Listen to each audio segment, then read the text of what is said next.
Hi there, it's Lowell Edwards from the province. This is the video edition of the fifth quarter, coming after a game in which the Lions were thoroughly beaten 48-10 by the Calgary Stampeders before just over 27,000 at BC Place Stadium on Friday night. The score was every bit as indicative of the play of the game. There was just absolutely nothing on a positive nature to talk about from the Lion perspective. Probably going to save a little bit of what there should be talked about until the paper on Sunday. This is for no other reason, just to clear one's thoughts and try to get a handle on exactly where things went wrong. Clearly, the Calgary Stampeders had an answer for everything the Lions did, almost to the point where you just wonder what it is that John Hufnagel and Dave Dickenson see in the Lions' offensive attack, because they had an answer, as I said, for just about everything. It's probably one of those games where it would be really easy to get on a soapbox and talk about all the things that went wrong. There's certainly lots of that, but maybe with the passing of a day or two, it might be better to sort of try and assess it that way. But you name it, as we said, it went wrong. The quarterbacking, Buck Pierce and Jarius Jackson, had nothing whatsoever. 103 yards passing for the two of them, with Jarius taking over in the third quarter and doing absolutely nothing, so bad that Buck Pierce had to come back into the game in the fourth quarter rather than Travis Lulay. 155 yards rushing as opposed to 103 passing. That should tell you something right there. Absolutely no protection for either quarterback. The Stampeders were getting pressure with a three-man front. No pass rush whatsoever.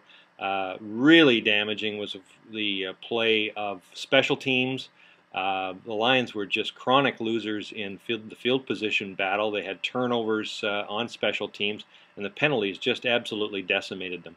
From a Calgary perspective, the game seemed to change. And talking to some of the players after the game on the play in which Javi Glatt horse-collared, or appeared to horse-collar, Kenyon Rambo, took him out of the game.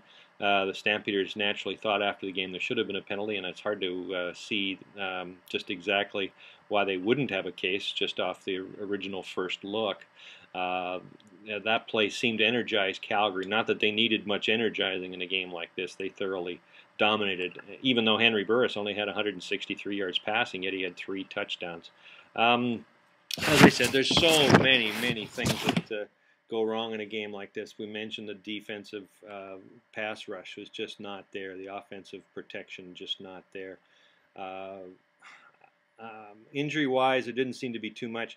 The locker room was, fairly. There was enough people talking in there after the game. Although Wally Buono held the media out for several minutes after the game, a lot longer than he normally does. So I think maybe some whatever anger or whatever emotions that came out of the game had sort of passed by the time the public got in a chance to talk to some of the players. Buck Pierce took his lumps. So did Jarius Jackson. A lot of the players did. There was no trying to sugarcoat a game like the one that they turned in. It's going to be very difficult for people to get excited about a team like this if they continue to play the way they do this year. That is for sure. The Lions lose 48-10. They play in Hamilton next Friday, and that's looking like that's going to be a pretty interesting game, just on the basis of what's happened to this team so far, and again against Hamilton in their last game at home, which was also an embarrassing loss. Again, 48-10, Calgary. Lions play in Hamilton next week. That's the fifth quarter.